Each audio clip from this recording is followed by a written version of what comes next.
Okay, so welcome everyone to our I-CBT Friday discussion group.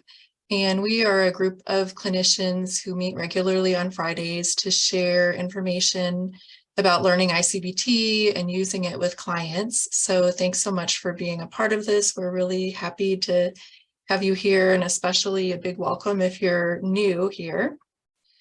My name is Mary Hosbrough, and I'm one of the co-facilitators along with Sylvie Levine and Margaret McCall. And at our last meeting, which was 2 weeks ago, we wrapped up panel discussions about how to use the I-CBT modules with clients. And I want to say a huge thank you to everyone who participated in those. And those sessions were recorded and they are available on the I-CBT.online website, as well as our new, not ours as in mine, but as in I-CBT's new YouTube channel. So I will also drop a link to the YouTube channel in the chat in case anyone hasn't seen that. You can check that out, and that's where you can find recorded sessions as we move into the future. They'll still be on the website, I believe, and on the YouTube channel. So moving into the summer, we are going to have some special topics that are I-CBT related and some sessions that are just open general discussions about I-CBT, where everyone can ask questions or share ideas or just generally nerd out about I-CBT stuff. So it'll be nice to just have a more flexible structure when we have those discussions as well. That's how this I-CBT Friday group originated, was just getting together and talking about I-CBT.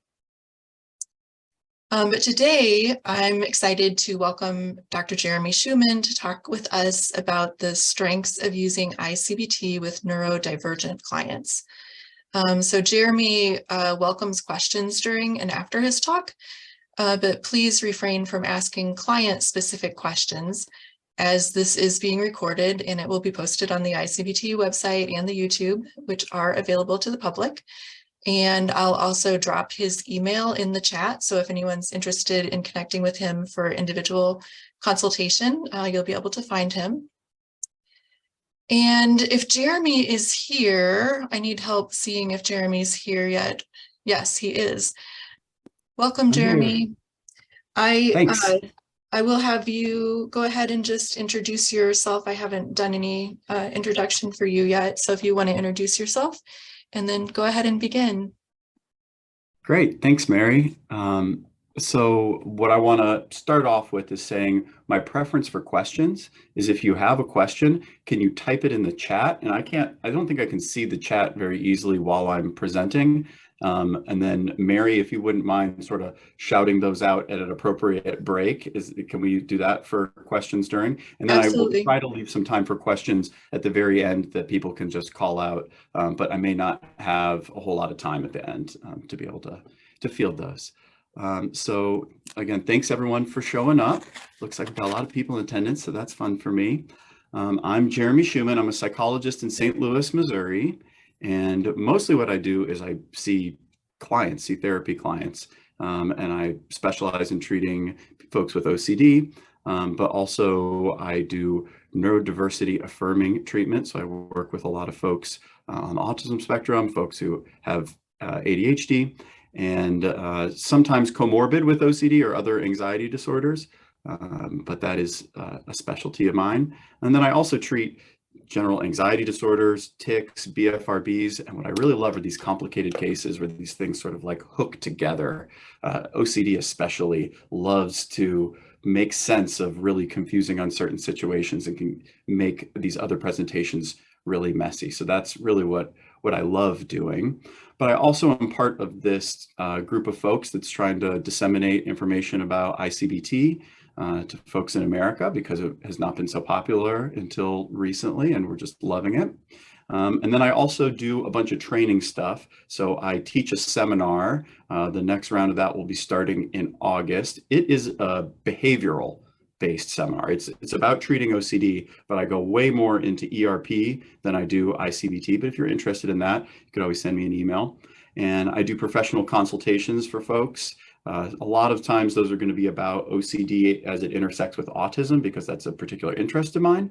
But I also have done tons of I-CBT and autism together consults, or just consults. I do a lot of consults locally within my own community about any sort of anxiety or OCD topic, especially again with those cases where anxiety or OCD intersects with another co-occurring condition.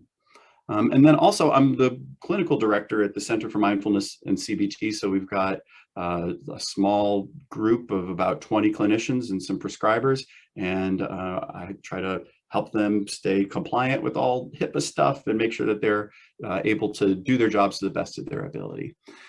So that's me.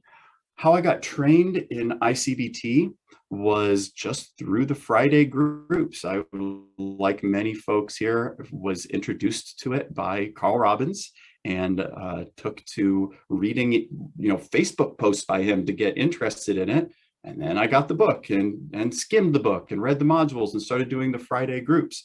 And I really got trained through the Friday groups, the same as everybody else here. I have not done a whole lot of I haven't done any individual consultation with Fred. So I'll just, speaking from personal experience, there's so much good training material available that you can really get up to speed if you can put in the effort and keep your attention on it. And one more bit about training that I want to just give a thank you for. There's so many folks in this group that I can thank, but particularly about this stuff about neurodiversity and autism. I've talked a whole bunch with Teresa Chu about these ideas, and she's helped me to consolidate a lot of what I want to say. So I don't know if she's present today or not, but she's a wonderful resource for this as well. There's certain aspects of this presentation that I never would have got to without some of her feedback. So I really owe her a special thanks as well. Okay, I'll go ahead and share my screen and get presenting. And then how do I make this full screen again? Something like, I got to do it on PowerPoint. Does this work? No, I have, hang on a second. Got to stop sharing that, I think, and then full screen my PowerPoint. Beginning. And then can how do I share that? Can anyone tell me how I make it so I can flip through the slides? I'm not sure. I don't. Right. Sorry. One more second. Share my PowerPoint. Share it and start slideshow from the beginning. There we go. There it is. Didn't want to click for me. Great. So again, I'm Jeremy Shuman. There's my email. There's my contact info. What I want to do in this presentation is I'm not going to be teaching the clinical assessment of how do I differentiate autism from OCD. There's repetitive restricted behaviors in both. It is too broad of a topic for me to tackle here. I am also not going to be giving a presentation on adapting I-CBT for these different presentations, these different co-occurring conditions. It would take way more than an hour, and these conditions are so heterogeneous. I don't really love these how to adapt an intervention for a population talks anyway, because I tend to be very comprehensive in how I like to present things, and it's too broad and big of a topic. Another thing is that I know that folks are going to want to see more case examples. All three of these disorders are really heterogeneous. Where in OCD, someone who's got a hyper-awareness flavor to their OCD feels very different to someone who's got a disgust flavor, feels different to someone who's got a not just right experience flavor, feels different to someone who's got a fear piece to it. And subjectively, those all feel very different. We take a little bit of a different approach. With autism, we see these hyper-expressed traits and hypo-expressed traits. We see a great deal of variability there. And ADHD, even in the way that we diagnose, we got our inattentive and our hyperactive symptoms, and we can have people look extremely different from each other. One is very impulsive, the other is very subdued and inattentive, and yet it's the same disorder. So it's not going to be possible for me to present really a full gamut of this, although in individual consultation, I'm happy to talk through those kinds of things. And like Mary mentioned, because we're recording this, I can't take any questions about individual clients. And then finally, I just need to be totally upfront that, and I've listened to Fred present, I've listened to Henny present, I saw Kelvin present for IOCDF. I am not presenting the results of research here.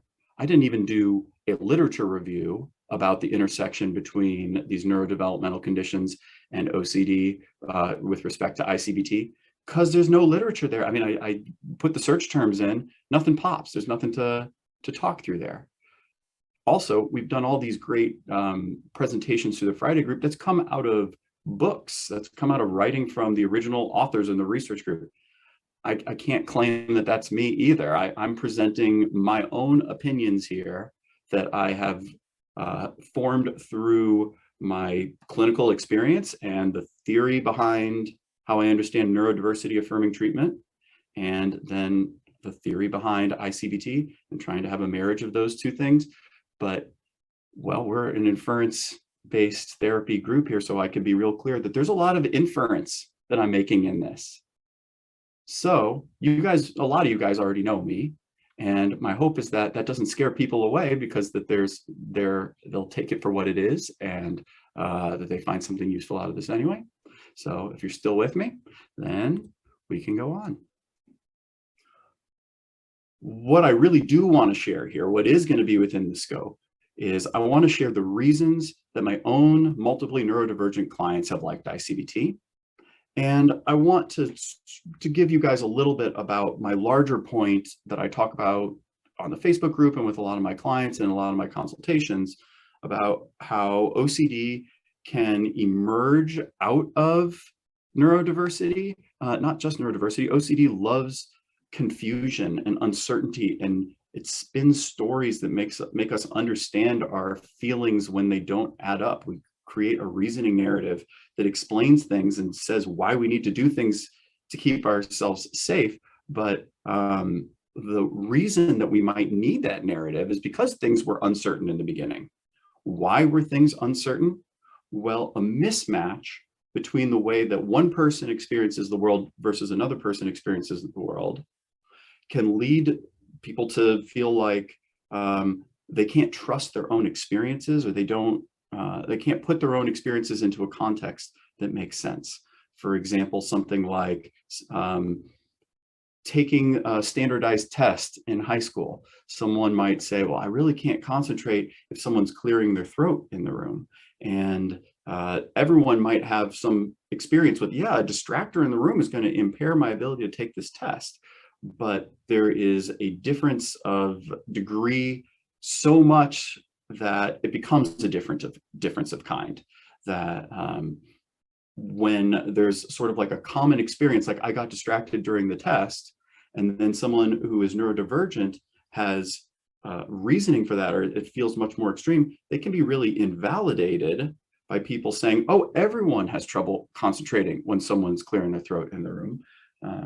You can listen to my podcast with Nicole about the analogy about the car. I think that was on the first episode. I can't quite remember now, but that's relevant here too. So when we have that discrepancy and people are saying, I don't know why I do this, then everyone else is saying they have this experience, but my behavior isn't like theirs. So how can I explain my behavior?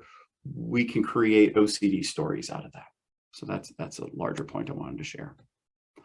So why I-CBT? Why would I bring this information to the I-CBT group? I do bring it to ICDF and the ERP folks as well. But there's something particular about I-CBT that was interesting for me to consider as I was making this. So what I'm curious about is anyone here specifically learning I-CBT because they were hoping that it would benefit their clients with autism or ADHD who also have I-CBT? If that is you, could you type the letters ND in the chat? I'm just curious if there's anybody who came here specifically for that. Yeah, okay, we already got 1, 2, right? Maybe some more will trickle in, but there are a couple folks who are particularly looking for it, but it's not in the manual. The manual makes 0 reference to autism or ADHD. There's no line of research on this. Why are people coming to I-CBT when I-CBT is not making claims about being particularly helpful for for co-occurring OCD with autism or ADHD? Well, there's a couple reasons that I think about. I'm going to go with the most generous one first, which is the idea of universal design. Universal design is when we set up the world in a way that benefits everyone. And folks who have disabilities, their disability may really just be socially constructed, that they had no problem accessing the world the same as everyone else if there were some basic accommodations in place. So like everyone has sidewalks because we can't run as fast as the cars. We don't want to get hit by a car. But if we put a curb cut out so that a wheelchair can go over the sidewalk, now people would say, well, this is an accommodation for disabled people. But it doesn't have to be an accommodation for disabled people. It could also be people dragging suitcases. It could be people who have other sorts of mobility issues where it's harder to step up, or people riding bikes or on scooters or with children. There's a lot of reasons. We can design our environment in a way that benefits everyone, and that we don't really need any special treatment for folks who have a disability because they're not disabled in the sense when we set up our environment this way. So I think that there are some particular aspects of I-CBT that have universal design in their nature that draws some folks who know autism and ADHD really well to this, because it just naturally is accommodating without having to do a whole lot more accommodation. However, I got to put a big however here. There's no research to support that. And in other ways, I-CBT could be going against the principles of universal design because there's so much language that goes into it, and understanding of these nuanced concepts that not everyone is going to click with this. So take it for what you will. Maybe helpful, maybe not so helpful. Okay. I saw a lot of NDs in the chat there, so that's good to know. I'm glad I'm on the right track with this stuff. Okay, how do I move forward? There we go. So here's maybe the less generous reason. How do I move my own box out of the way?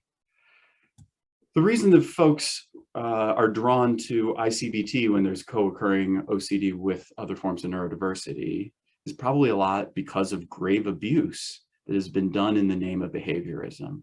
And the community of disability rights activists have put a spotlight on this abuse and traumatic uses of behaviorism, and people just don't want to touch it. And behavioral approaches are powerful. And when misapplied, I say they can be dangerous when reinforcement schedules serve only to silence distress and to label authentic expression of behavior or authentic expression of self as problematic. That's a problem for me. And these sorts of interventions are as common as folks who are struggling in math getting a math tutor. You had a social skill issue and we're going to put you into ABA. We're going to tell you that the reason you're not connecting with others is because you're broken, and we're going to use behaviorism to try to train this natural trait out of you. That is dangerous. So many folks are coming to I-CBT for a strategy to treat OCD co-occurring with autism simply because there's no other evidence-based intervention that works like behaviorism does, and it's truly designed for the mechanism of action that are in OCD. So I think that's valid. I appreciate people coming looking for alternatives because they have problems with the gold standard for that reason. Let's look at these alternatives. But let me also, I always have to talk about everything, caveat that because of this, because we are sort of rejecting, I don't know, I'm not rejecting ERP. I just told you I teach a seminar and I shouldn't be so all or nothing about it. But because we have concerns about how ERP can be misapplied with multiply neurodivergent folks, let's try to remain self-aware about biases, because we might be more prone to like I-CBT because it's not behavioral, and to shoehorn why it's appropriate for neurodiverse folks because we don't have a better option to shoehorn. So as I was creating this, I was trying to be mindful of ways where I was saying, well, this is great, but it really offered no advantage over any other perspective, or it was really not inherent to I-CBT to begin with. Or it was me grasping at something and trying to make a case just because I want it so badly to be true. So without research, let's just try to talk about bias throughout this discussion. Okay, so what does I-CBT uniquely have to offer this community? I think I've kind of grouped these points I'm going to make between three branches. The first I just already mentioned, it's not behavioral. And so people who have problems with behaviorism for any number of reasons don't have to worry. The second, which I really love, and the part that Teresa has helped me with the most, is the therapeutic understanding part, that this is a group of people who often feel very misunderstood. And this is a type of therapy that makes people feel very seen. And oh my gosh, I'm like welling up with tears thinking about my clients telling me how seen they feel with this kind of intervention. This is the reason that I love it above all else. And then also, there's all these great psychoeducational opportunities because we look into reasoning. It's so wonderful. So I really do see these as true advantages that folks who are neurodivergent have brought to me, but that I absolutely agree with. These are advantages to this. And when I say advantages, I'm not trying to compare and contrast to ERP or ACT or IFS or anything else that folks are using for OCD. I'm just trying to say, when I teach this, what people say, oh, I really like that. That's a good part of this program. That's all I mean by this. Okay, so I'm going to go through a little list of things here. The first and most important thing is this is universal design. Restoring trust in self is such a powerful intervention, such a powerful concept. The way that people learn to turn inwards and ask themselves what feels authentic to themselves, and to trust that is it's such an emotionally powerful, agency granting, liberation oriented concept that it's amazing for everyone. But also, folks who are neurodivergent have been told over and over and over again, you don't have that right. Nope, that's not how it is in reality. When probably there's a difference of opinion, or a difference of qualia of subjective experience versus being wrong or right in a lot of these cases. But you hear that message over and over and over again. You're wrong how you think about this. You're wrong how you feel about this. You start to doubt yourself. That's one of the reasons that OCD can emerge out of autism or ADHD so much, is because of all these reasons to doubt self. So there's these societal messages about you should doubt yourself because I don't see it the way you do. But then there's also like self-doubt that comes in from actually having executive functioning difficulties, having an issue in a relationship that comes out of a difficulty with communication, and then thinking I'm a bad person. It wasn't just a societal message, it might have been actually part of the disability. Or having an executive function issue that makes it hard to focus and you're missing work might make you feel like, yes, I am incompetent, I can't do anything. That's an overgeneralization. But this person who has had these experiences of failure or of executive function difficulty getting in the way of their goals might learn to not trust self globally based off of these things. So the fact that I-CBT go straight for that inferential confusion so that you can see what was in my imagination versus what was in my reality. Now I can trust myself is going to be especially powerful for this group of people who need that message. Next point that people really like. This is safer ground to tread for folks. There is a power dynamic inherent in therapy. There's a power dynamic in the therapy relationship, where we always say the client is the expert in their own experience. Yeah, but we went to grad school, we studied the intervention, and we've done these interventions with dozens of folks, maybe 100 folks for some people that, who are practicing I-CBT by now. And there is a level of knowledge that we bring to the table that they don't have that gives us an upper hand in this power dynamic. And so in behavioral therapies, that can potentially go poorly because people will give their subjective experience report, and the behaviorist will say, well, the outcome that we're looking for is increased amount of time that you could spend exposed to this stimulus, or increased number of minutes in the classroom, or increased number of reports that you could output at your job, or something like that. And the client might feel very opposed to speaking up for themselves about what their own goals are or how high their level of distress is if a therapist is setting what those outcomes are. So when we use behaviorism, because it's such a powerful tool to push people towards those outcomes and can alienate folks from what is authentic in favor of what is adaptive, that is a slightly more dangerous approach than one that is purely cognitive, where we're not going to be convincing people that they're inherently bad for what they're doing. So it just is a little bit safer because of the nature of it just being cognitive.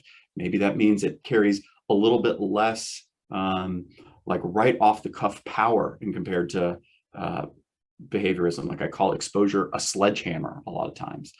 Yeah, well, I-CBT is not a sledgehammer. It's more of a slow burn, but that can be an advantage for folks who are maybe shy, afraid, or have been hurt in the past. Okay, next point that I really like here. It's about this particular dynamic where folks who are neurodivergent have executive function difficulties, and their executive function difficulties lead to real problems in their life. And then they create an obsessional narrative where those real problems are the reasons that they are feeling fearful or they're feeling guilty or whatever they might be feeling. And how are we supposed to deal with this stuff? We try to help people see themselves in a positive light and to see themselves more globally. And there's a lot of like non-specific, and it's not really behavioral work. It's not really cognitive work about being able to feel comfortable in your own skin and like yourself, not see identity in terms of all or nothing thinking, and have self-compassion about difficulties that you have, but also pride, and globally seeing yourself as sort of like having some amount of inherent worth that goes beyond just the evidence that you do add up to a valuable human being. There's a lot of challenging work to do there. Well, I-CBT, in the way that it introduces these reasoning narratives, uses out of context facts a lot, where it says, this fact is true, but it's not relevant to the decision that you're trying to make right now, to the behavior that you're trying to decide upon right now. You're going to choose this regardless of what this fact is, even though we can combine it into a narrative. So folks who have these executive function difficulties are used to going to their therapist, and their therapist may be minimizing that and saying, no, it's not such a big deal, you're a good person. Or saying something like, don't go there. The more you think about that, the more problematic you're going to feel. And to be able to put those pieces into a reasoning narrative, but then also have an alternative story around it, really validates these executive function deficits as struggles and allows folks to get to that nuanced self-picture where they know that they're good and they took into account these deficits too. It wasn't just you're inherently good because you're created in God's image, which should be a part of folks' internal resourcing of liking themselves, self-attachment, whatever you want to call it, feeling like they can be resilient because they trust themselves.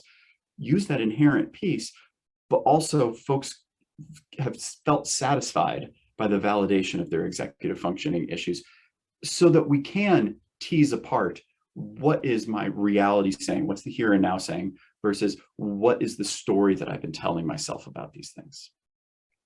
I think that this might be one where people will end up having more questions about it. I wrote out a big reply to Mary on the Facebook group on the event listing for this that answered one of her questions that I get into a little bit more detail about this. So you might check that out if you think this is an interesting topic.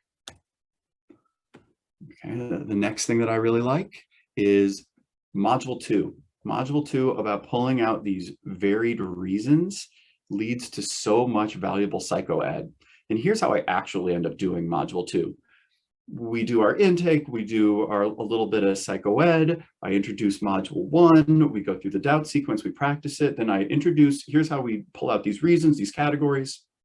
We come up reasons for other people, etc. You know how we do this.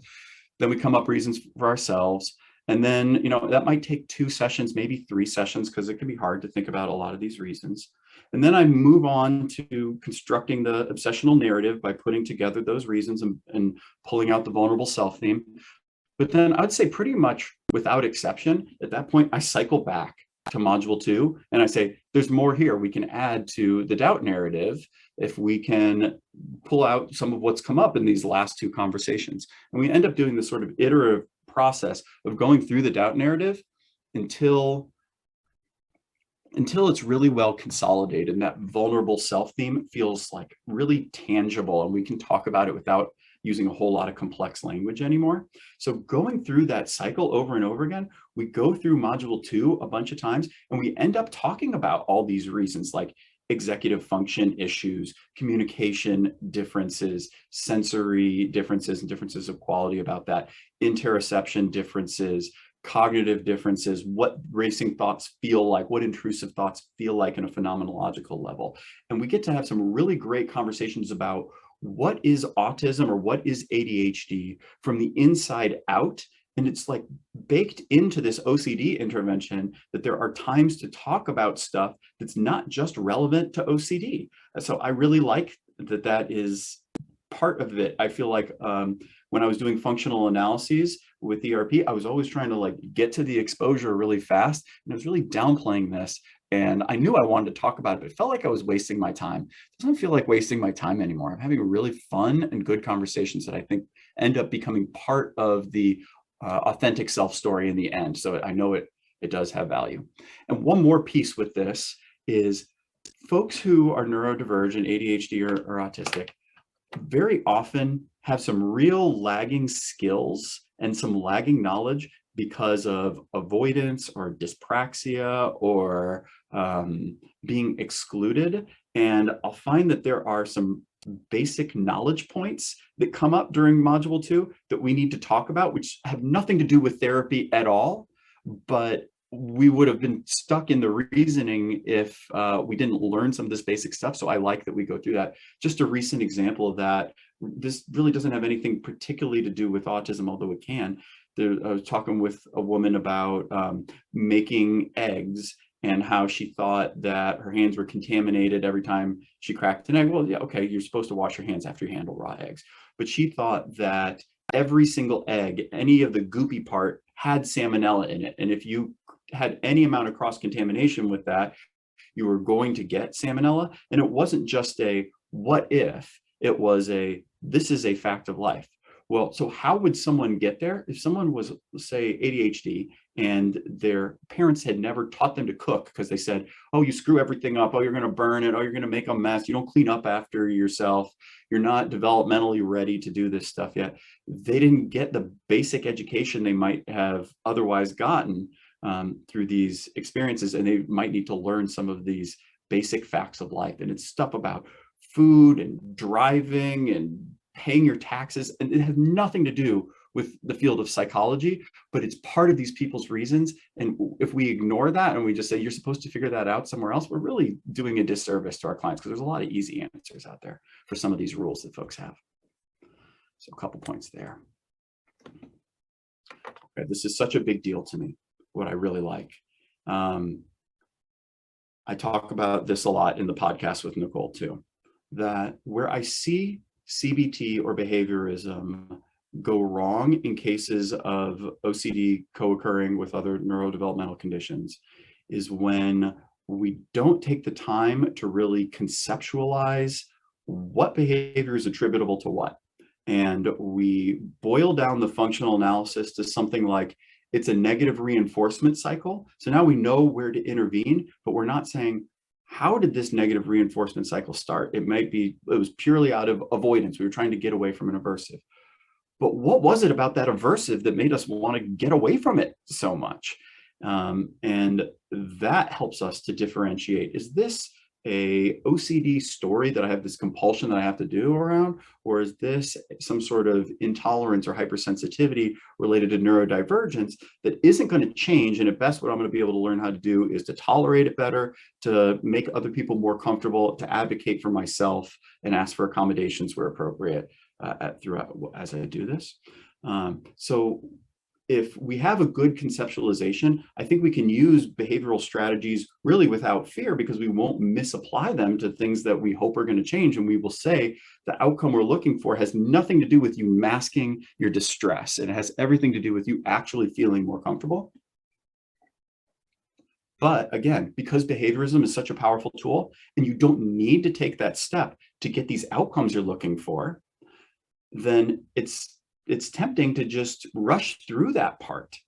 And in fact, some of maybe the top clinicians, really what they feel is best about themselves is how quickly they can get into the exposure and create behavior change without necessarily creating distress change. That's the point I want to make here. So we run less of a risk of poorly conceptualizing this case when we don't use this really heterogeneous definition of OCD that has hyper-awareness and not just right, and fear, disgust, all these parts that come up, intrusive thoughts, all these parts that come up. I-CBT is really circumscribed to resolving pathological doubt. And there's just so much less confusion then about what is the function of this behavior, so much less confusion about what are we really treating when we really are only going after doubt. So the fact that it's specific is another way that we aren't going to get into a problem where we are teaching things wrong. Here's another point I love about it. Alexithymia. Alexithymia means without language for your mood. And it's people who can't describe what's going on inside themselves. That could be their emotional state. That could also be like hunger, thirst, toileting urges, and things like that. And interoceptive means like your exteroception is your ability to perceive the world outside. Interoception is your sensory ability inside your body. So that would also be knowing these, mood states, etc. And we know about OCD. OCD often is distrust of senses, distrust of identity. Interoception is how we know our senses, know our identity, or not really our senses, is how we know our identity, know how we feel about something, know how we emotionally feel about something, what our affective state is. So folks actually can have difficulty with discerning what their affective state is. And that can lead to feeling like, I don't know, could I be a serial killer? Could I be the opposite of who I truly am? Because I don't really have a strong connection to my emotion about it. It's hard to sense, like if you had severed a nerve to your pinky finger and you couldn't feel your pinky finger anymore, no amount of like searching inside your body is going to make that nerve come back so that you could feel it. You would have to use context clues of, oh, it's in ice water, so I guess this feeling means cold. And so that can be part of these neurodevelopmental conditions as well. So what I-CBT can do with this is, because we take the time to ask about your reasoning, we can get into, oh, it sounds like what you're describing here is a difficulty in this kind of sensing. And how do we train interoception? How do we work on alexithymia? These are broader things that are outside the scope. Occupational therapy can be helpful. There's some resources you can find on the internet that can help.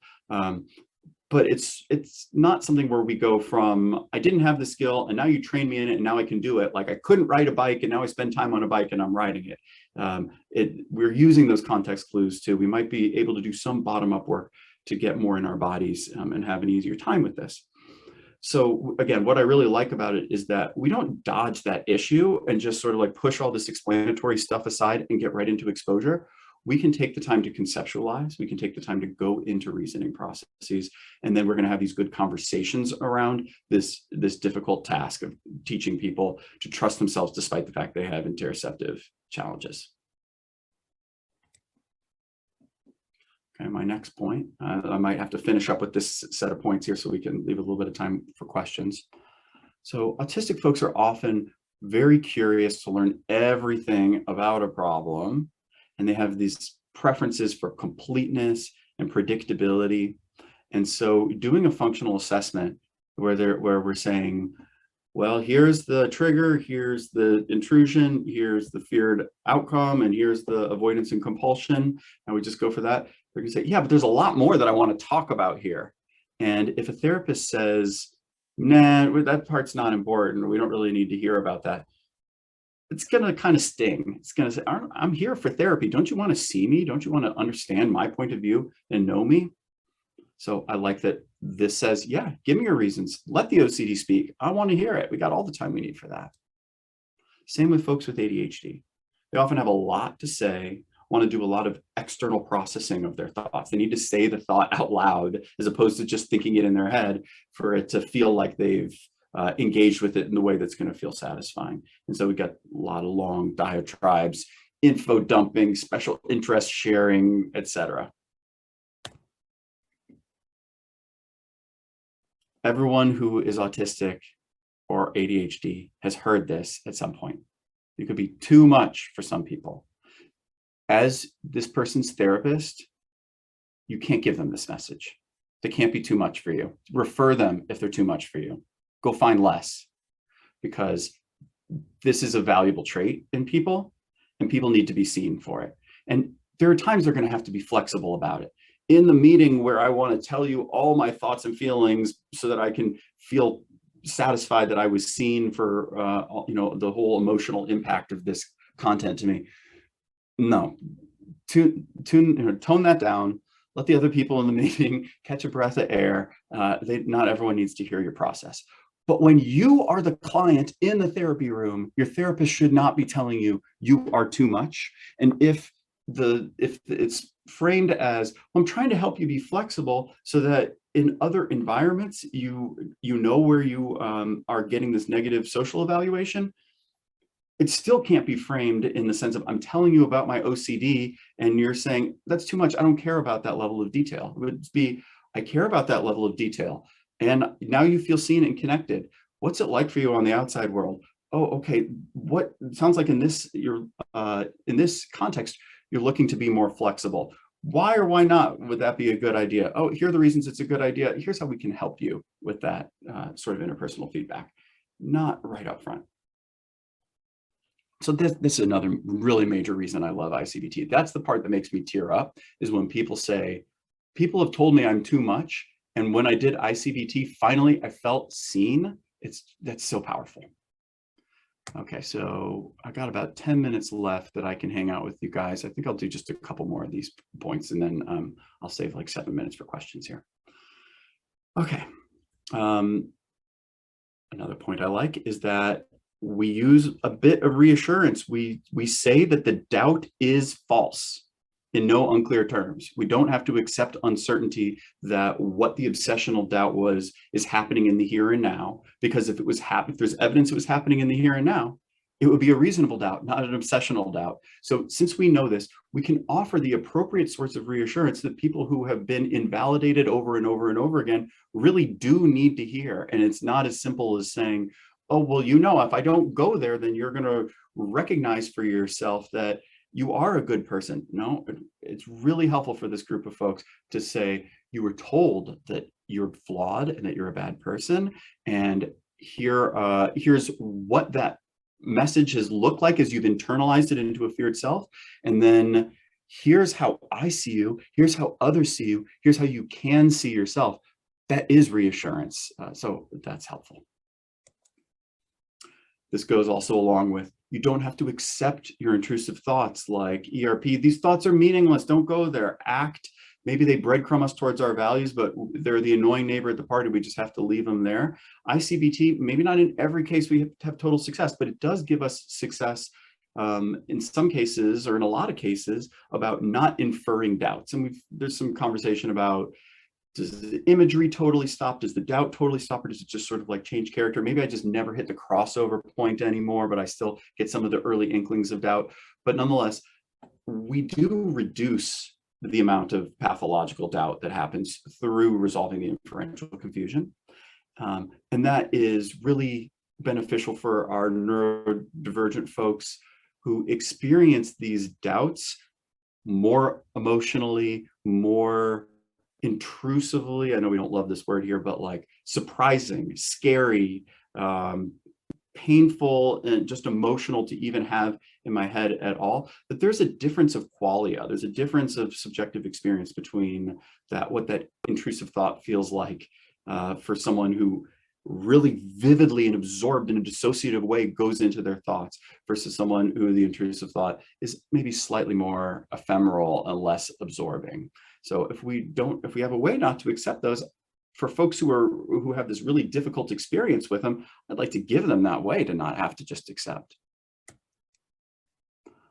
And then authentic self being this really useful framework for healthy identity development. As we get finally on to modules 9 and 11, and we're building this authentic self, we are like redoing, reparenting, retherapying, re-identity building for folks who have built an identity that felt authentic around their authentic traits really being a problem.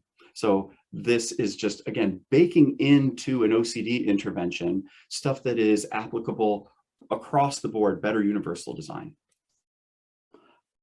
I like this one too. There's a parallel between these alternative stories and social stories. In autism work, instead of trying to restructure, we end up using something called social stories. You could look into that, but it's basically a narrative to help people remember how they might want to approach a situation. And it's typically seen as being more neurodiversity affirming because we can create our own social stories. They don't have to be things that convince you you're wrong. And so I like that parallel too. Other people have pointed that one out to me. Okay, I'll make this last point. Doing I-CBT does not necessarily suck less than ERP. Sometimes we see folks saying, ERP, you have to face your worst fears. It's this like awful experience. Not for everyone. I've done a lot of ERP. It really doesn't feel anything like that. It feels like restoring your confidence, then going out and confidently and bravely doing things, wearing a different hat than you usually get to wear about your identity. And it feels great. Other times though, ERP is extremely challenging. But also in I-CBT, some of these modules are like, yes, I love this stuff. Oh my gosh, this makes so much sense. Oh, this is so much clearer. But you know what? It's really challenging at a lot of points too, especially when we get into the authentic self. We start giving people messages that they are good, and they've been pushing away these messages for a long time. That is deeply emotional work. I've had 2 people cry in the past 48 hours working on module 9 or module 11 stuff. So it does not necessarily cost less spoons to do this kind of work. That's not an advantage. It's just people might think that that's an advantage, but it's not necessarily an advantage.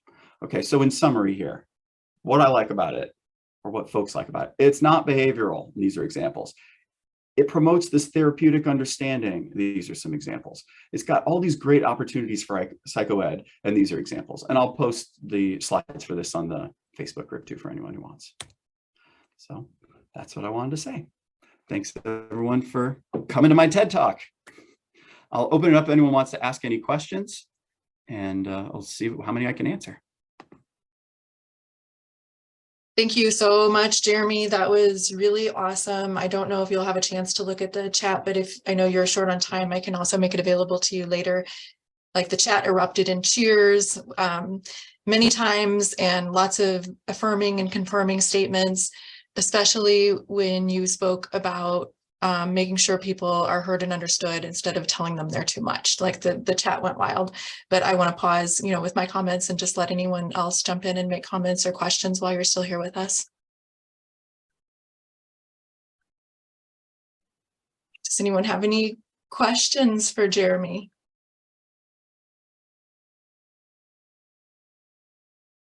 Everyone's just going to type in the chat today, I guess. Great job, wonderful, amazing. Thank you. I'll look through these. I don't have a question, but I just want to comment. I think it's a wonderful presentation, and it's such great insight into this subject of autistic people, and how I-CBT can be a good match for that. I think you have great expertise and such feeling for it. I just want to congratulate you on that. Yeah. Thank you, Fred. That's so nice. Thanks. Great job, Jeremy. That was really helpful.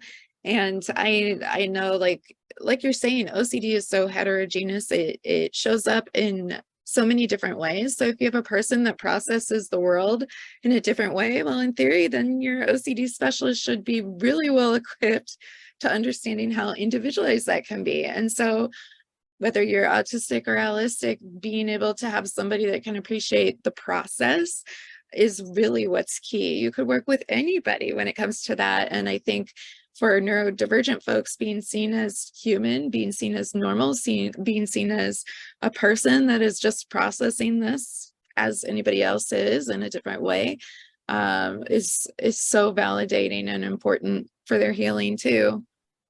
Yeah, I want to reflect back. I want to echo something you just said that I think is really on point.